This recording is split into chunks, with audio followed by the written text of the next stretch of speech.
My guest today is Garkay Wong. She's the author of the book, The Art of Design Strategy, and she joins me from Hong Kong, where she tells me about the role of technology in design and strategy, how it's changing more rapidly than ever, and the role of design as a differentiator. I'm Andrew Hogan, head of insights at Figma, and this is FigBrew. Garkay, thanks for being here. Thanks for having me. Where are you right now? I'm dialing in from Hong Kong. That's where I'm based. But I'm originally from California. So you are an author, The Art of Design Strategy, a practitioner, more than a decade of experience on, service design, design strategy, sorts of projects, innovation strategy. Your book, it sounds like, has been a little bit of a personal journey to find answers. Is that the right way of thinking about it? You know, at a certain point in your design career, you start looking at what the next step is. You know, I was looking around for materials, there's plenty of business books, there's plenty of design books, but there's actually not so many about what's in between. And so it was really during this search that, I was like, I'm just like not really happy with the material. And I started to just be really curious, I think, I think that's a natural quality of designers is that they get kind of curious about things and they start asking questions, maybe annoyingly, I don't know. And it was just asking people who were actually non-designers and trying to figure out where that gap was and how we could maybe take some of those things and claim them back for design.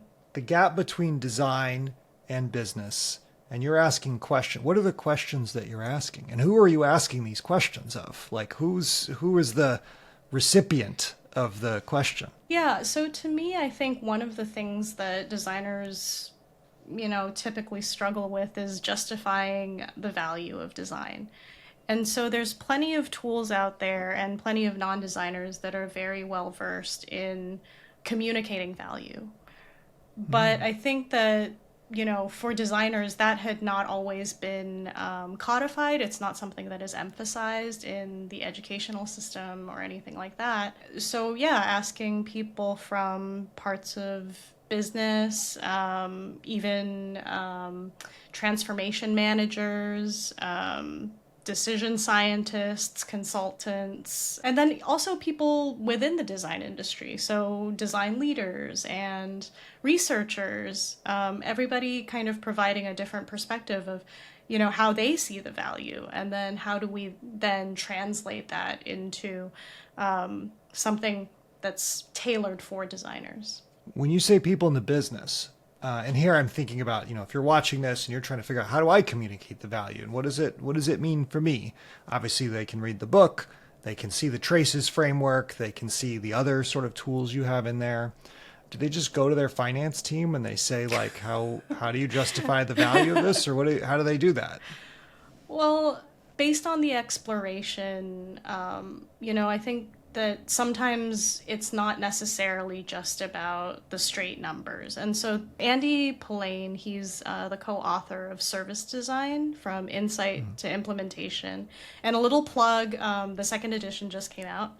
But, we were actually kind of talking about how design is often thought of as kind of this fuzzy thing. And even as designers, you kind of perpetuate that myth. I found myself during that conversation like saying, the reason I did this is because design is often seen as fuzzy and blah, blah, blah. And he's like, hold on, it's not fuzzy. You put something tangible in front of people and you test it. There's nothing fuzzy about that.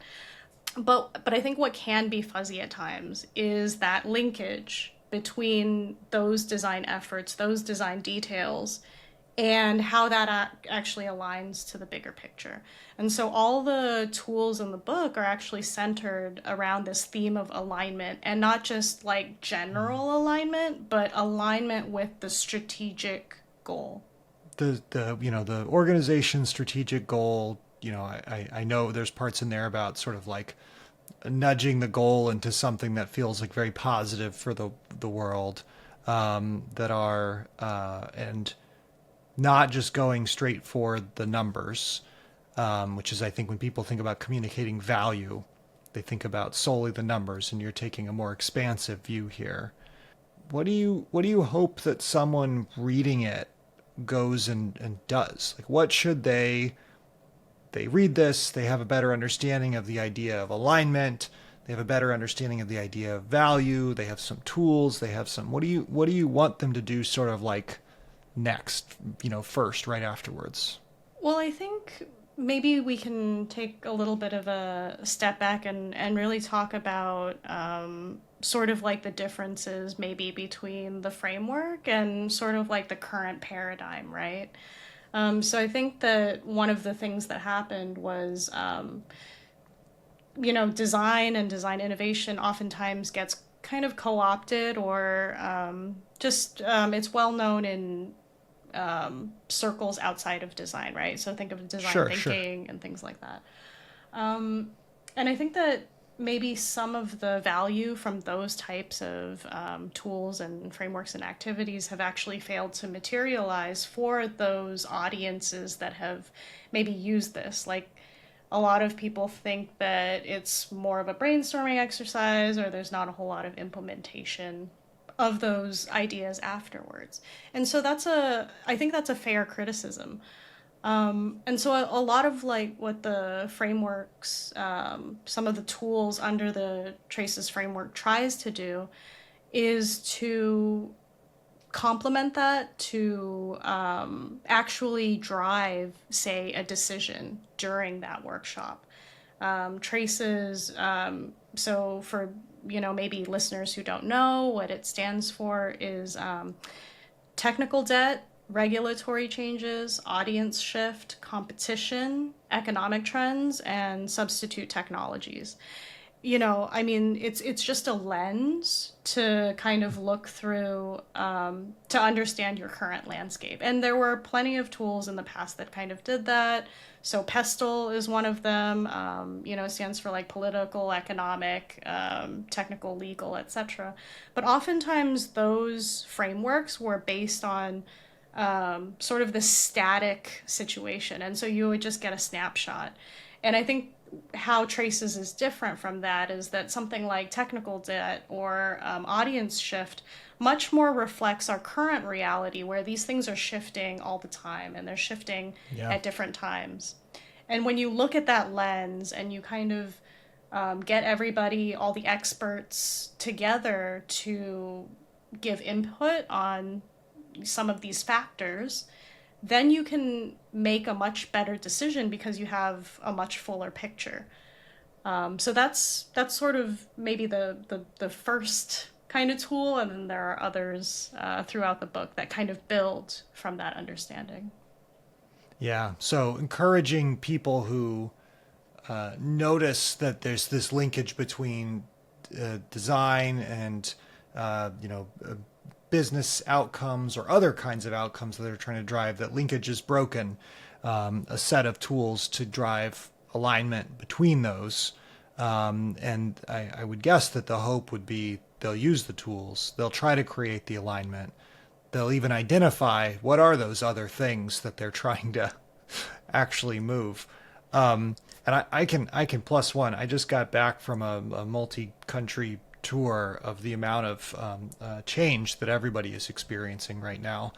And it is interesting that technology is at the front of this particular framework versus sort of an actor in the other frameworks. It's further down the side. I don't know which way is right, but it is telling that you have put it at the beginning. And I think the people, at least I talk to, are feeling it. That's probably also the world of Figma as well.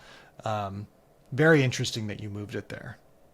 For sure, and I think that was a deliberate choice because, these days it doesn't actually matter what company you work for, there is that technical component. I think that's very different from a lot of these frameworks that, like I mentioned, Pestle and some of these other ones where they were built or created during more industrial times. Environments were much more stable. Sometimes you had one product or maybe like a series of product lines, but they would pretty much stay the same for 20 years. which is very Yeah. different to today where, the cycles we're talking about is like every single year you need something different.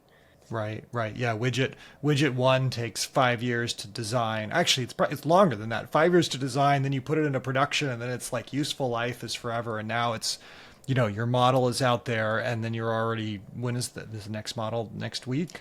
Is it 2 weeks from now? Is the product that you just created? Has it already been put inside of one of the lab's core models or products? And then maybe that's fine because you have, an incredible design, incredible experience around it, which is the thing that people are actually looking for. They're looking for, a solution to their problem, not just a model. You've moved technology to the front. I'm curious, it's been, like 9 months since you released and wrote the book. Have you felt more confident with technology at the front of the framework? Have you felt less confident? And also, have you faced any pushback at putting technology forward? I mean, I think right now technology really is at the forefront of everybody's mind. So I don't really regret that decision at all. Probably good. The book is out. The book is out. It's hard to change now. Oh, yeah. Maybe there's a second edition. Who knows? True. No, I think it is important. And one of the things that I talk about in the book is that solutions, they really do have to fit their context. And so the reason why we're seeing some of these more classical models kind of maybe not have the impact that they once did is precisely because our context has changed. And so it is very much like this moment. Now, I mean, do we think that, maybe in the future it'll swing back and we'll be very anti-technology? I mean, maybe, and then, we'll deal with that when it comes. But that is in itself, I mean, that's contained in the, in traces, the audience changes. Like that is Right. actually very clearly like a group of people that could decide to reject technology or choose to go more, technology light or screen light, which is, part of understanding this. So the idea that the models, even the way of thinking about this, is antiquated. The idea that you need a new way of thinking about it in order, and it should probably be very design forward for organizations. I mean, that makes sense. That makes sense to me. I'm curious what people watching this will think. But it seems to be like a driving force of, the business world and sort of the world at large, the changes. Designers have a set of tools that they can use here from the book. They have some ways of thinking. What about non-designers? And we just did some research and found that 56% of non-designers in the digital product world, so including, people like marketers, data scientists, PMs, developers, 56% do a lot or a great deal of design tasks. It's a big part of their jobs. And that could be things like prototyping or visual and brand exploration. What do you think they should do with this? Like, should they read The Art of Design Strategy? What action should they take? What do you think? I would love it if they read it. And I would love the feedback. I think that, when you put something like this out, it's never like you have to follow, and adhere to these rules exactly as they're written, right? It's something that these PMs and these other business folks, etc., they're also supposed to act on the product as well. And that's part of the evolution. So, I mean, I would actually be very curious to think, to know, like, what non-designers think of it if they do end up reading it. I mean, we've seen just a great deal of interest in design activities outside of designers. 2/3 of Figma's users are non-designers at this point, and it is very much the idea of like alignment and collaboration and sharing your expertise is at the core of a lot of this. And it sounds like you have found that in your work, which has been a lot of like service design, sort of innovation design. Yeah, I think people forget. And it's very, like, it's easy, I think, for us to forget the history of things. But before Figma, right, we were working in a very waterfall kind of way. We were sending things kind of like back and forth and everything like that.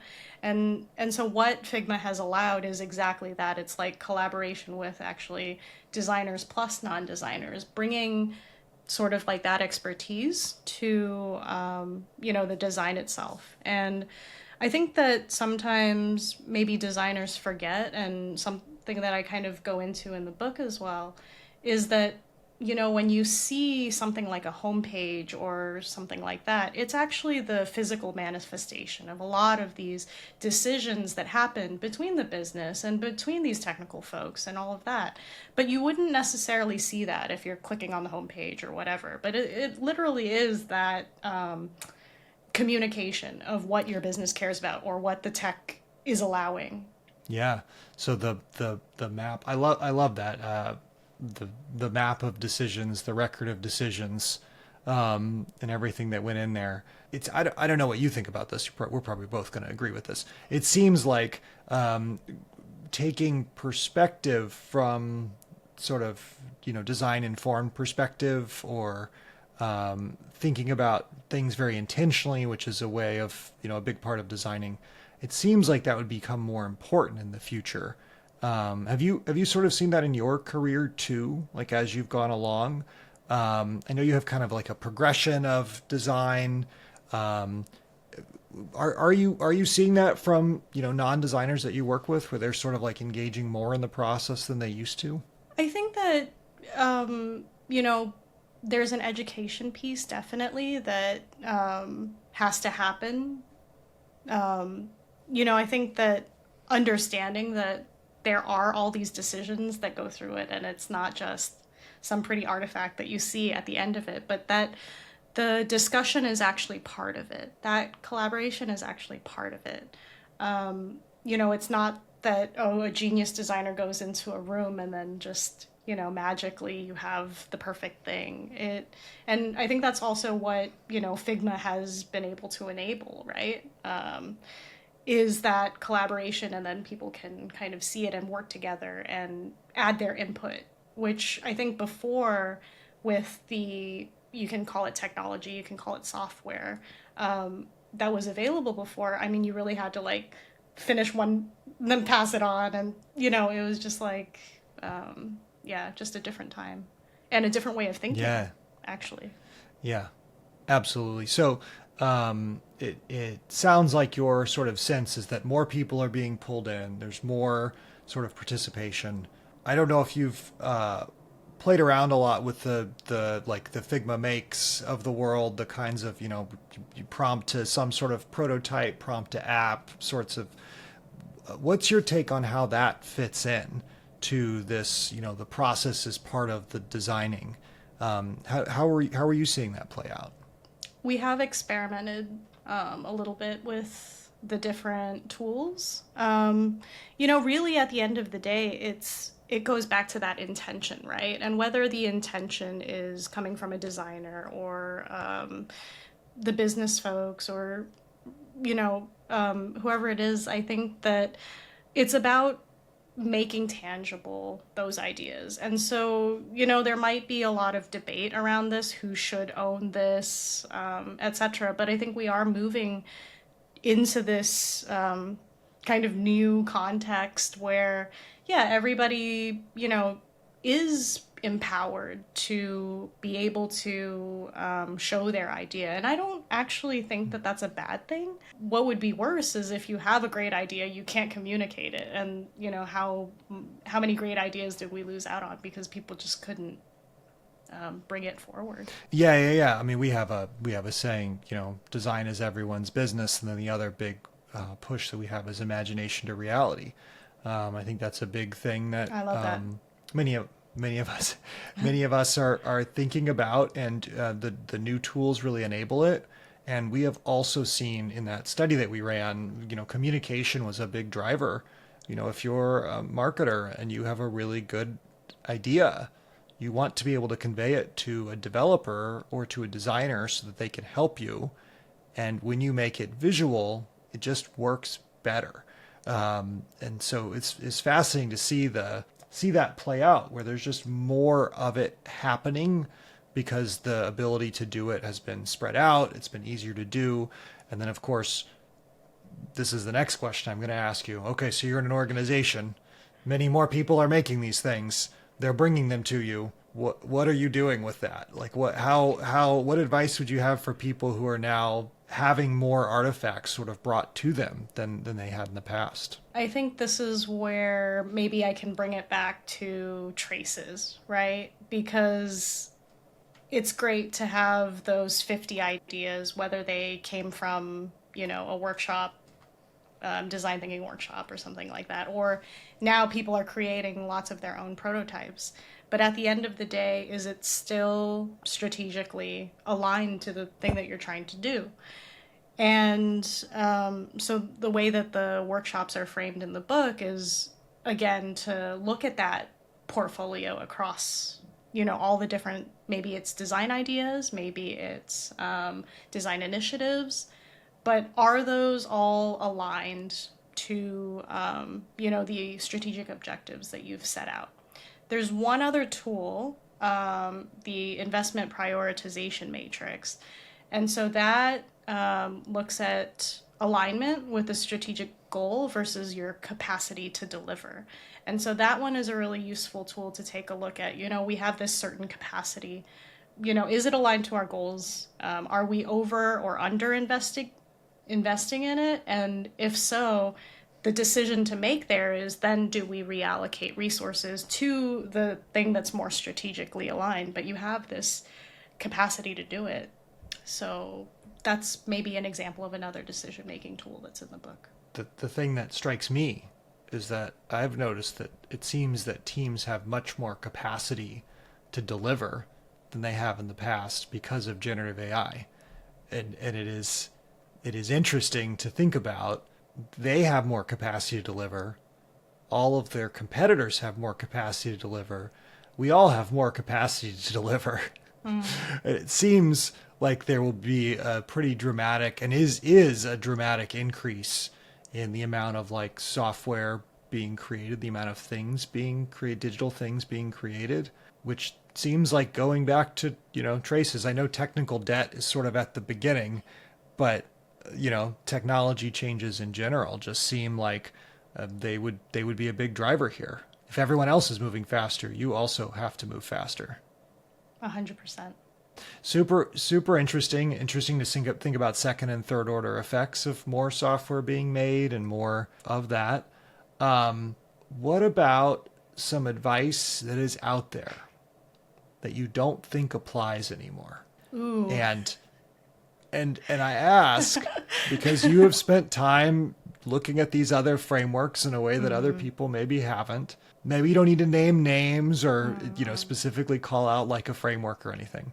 But I think many people would be interested to know if you're thinking that change is afoot and we need a new framework, some new alignment techniques. What should they stop listening to? Oof. Yeah, that's a really good question. I think that there are certain frameworks, if people are familiar with this one, they'll know some of the parts of the acronym, but, I think there's one that kind of, as a prerequisite, sort of requires everybody to have the same level of awareness or desire or knowledge about a certain thing before they can actually implement that framework, or it requires that you would kind of reinforce these principles, etc. But, in a real world situation, you and I mean, we definitely don't have the same understanding of, whatever it is. You wrote a book, so we do not. We definitely don't. But I think the point is maybe like, those types of frameworks require, a lot of prerequisites that are just hard to achieve in the real world. And where Traces differs from that is that it doesn't ask for those prerequisites. It's more just saying, well, you know what? Andrew and I are very different. We're coming at this from totally two different angles, but guess what? We're aligned today to do this podcast, and we're both actually bringing different value by kind of unpacking this together. And so that's actually really the purpose of Traces and some of those tools that are in there, bringing people together, getting those diverse perspectives. But then also, sometimes I think like, oh, you know what? Maybe somebody makes a good point. I don't have access to that information. And once they say it out loud, I'm like, actually, that's a great point. Like, I was totally wrong. Like, we should, definitely go with that. And so to the extent that these workshops can actually tease those out and everybody kind of like can hear these really good reasons why things should or shouldn't be, I think that would, to me, be like a successful outcome. So it sounds like the sort of like the amount of pre-work required, the amount of familiarity and buy-in required is something to really consider, which makes total sense. Activation cost seems very high in that sort of context. It does strike me that the framework still requires a pretty high degree Traces, and even workshops in general, a pretty high degree of like psychological safety and open communication that I think in many organizations is hard. What are some pieces of advice you might have for people who are trying to like assess their context and whether this safety exists? How could they sort of build it? Maybe answer, if you have it from a leadership perspective, creating it, and then from a bottoms up perspective, assessing like how should you approach it? So I think it actually doesn't matter whether it's coming from top down or bottom up. Sometimes you just want to find one or two people in the organization who like strongly believe in the same thing, and that's where you kind of build up the impact from there. If you don't have that, then I think it's rough. I think for me, sometimes it's a little bit more of a pull than a push. Like, I just feel like the people who are curious about it, then like they'll take the next steps. And it's a lot easier to work with people who kind of are curious and like believe in the thing, because then, you're just working towards something. If they're really on the other side of it, they really don't believe in it. It's almost like, do you even want to try to convince them?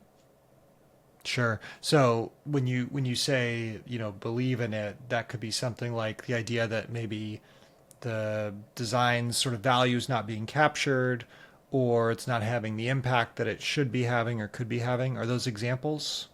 Yeah. I think that those could be some practical examples. But I think again, it's maybe coming together and having those difficult conversations. Like if somebody is willing to engage with it, at least, I think that's a good starting point, even if it's a criticism.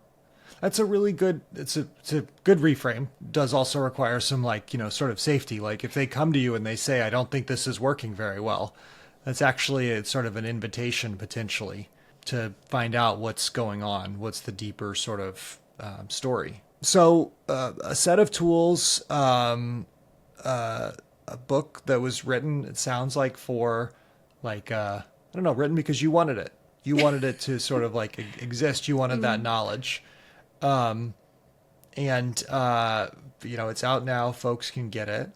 And then I think you've also done some sort of like guest speaking and lectures at Design Management Institute and other places. Is that right? Yeah, so last year I spoke at the Design Management Institute in Amsterdam. It was a small group of people, and we did just a small kind of traces workshop kind of thing. And it was really good to just kind of start to get people engaged in using the framework. And then, that was one of the things we did. Yeah, and I'm sure you've been trialing it in the in your sort of like day job as well, and working your way through it. I want to run you through a couple scenarios, and I think these are real ones that happen, and they're outside the theory of the sort of framework everyone's listening. let's say you're like mid senior level designer in an organization and you're trying to convince, let's say, someone who's a GM of a business unit about how you think a problem could be solved that they're experiencing, or maybe even better, why it's important to update some part of an app or something. How would you approach that? What does the book say about how to approach that kind of situation? So there's one chapter in there where I really talk about sort of the implied promise of some of these products. And the pitfalls that can happen. Designers are actually very close to the problems. They're very close to the users, the customers. They have a really good understanding of what that is. There are scenarios, like I talked about a gaming company where designers and probably developers actually knew that, this problem, what they were putting out wasn't going to resonate with audiences. But then there was the other aspect of that where there were those financial pressures. And so I think it's always kind of the balance between the two. But, the issue is that when you maybe over index on one thing rather than the other, customers vote with their dollars. And so, while it might be a good short term strategy to, do something like that, in the long run, if you're not kind of going back to that brand promise, then your customers are just going to go to a competitor, and it's very easy for them to do that these days. You're not just competing with people within your own industry, like with software or what have you. There might just be like, some other totally different thing that can also solve that problem. Yeah, I mean, absolutely. And also the idea of like personal software, theoretically someone could, yeah, more software than ever is being created. And that is like, there's a lot of indications that that's happening. The idea of helping other people who maybe don't see the challenge, finding some other way to reveal it to them, get them closer to the problems that they're seeing. And the sort of the idea that workshops are maybe the way to do that. Any tips or thoughts for that person? If maybe, oh, I'm not into this idea of a workshop. I don't want to do a workshop. I don't have time for a workshop. It seems like not a good use of time. What's the sort of like response to that? So I talked about this actually previously in one of my other podcasts, but this idea of knowledge transfer. And so I think to me, it's really simple. You can have 40 one-on-one meetings, or you can put all those 40 people in a room and they can hash it out within 4 hours. I mean, that's the ideal scenario. I think also, like, obviously, you don't want innovation theater. You don't want it to just be about, oh, let's come up with like 1,000 ideas.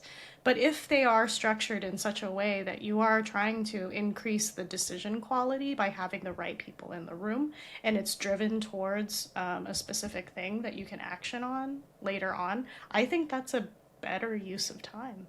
The idea of shifting from like brainstorming and innovation to knowledge transfer and decisions, that Correct. seems like a central theme. And a framing, who doesn't want better decisions, right? That is something that I think would be ideal. And then knowledge transfer, very interesting topic right now, given how much is changing. Yeah.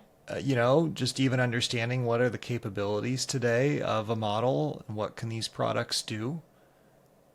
And there's, Yeah. there's always like a pretty small number of people who really know that in these organizations. 100%. And, in order to make a good decision about that, we actually all need to kind of get up to a certain level of understanding before we can even comment productively on that conversation. So you a fan? Okay, so not into the idea of like brainstorming as much. What about the hackathon? You pro hackathon as a knowledge I transfer technique? So I actually am. I think this is actually similar to the idea of now with Figma Make and prototyping. It's not just, oh, let's visualize the idea, but you're actually starting to test it a little bit. You're seeing it in front of you. You're looking at the interactions. And so I think similar with a hackathon, you know, you actually get to simulate this environment where you're testing the problem and the solution in real time. And to me, that's tangible. I mean, maybe the way that this the output of that is documented, maybe that's where we could improve. But I'm pro. Yeah, so the output, you mean the like the ideas that are created and like how to think about those things, and then the what's your like sort of criticism of the way that they're documented? Just curious. Well, I think well, it depends, but you know, maybe it loses some of the impact if, you know, you go from like a living prototype to maybe something more static. Because then whoever picks it up later on isn't getting that impact of like, oh, okay, here's what it looked like live. Oh, okay, I can picture myself using it almost.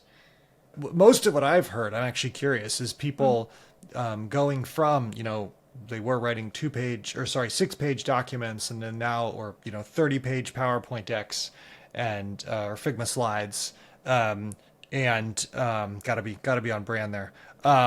They were going from, you know, from those long things to like, you know, 2 pages and a prototype.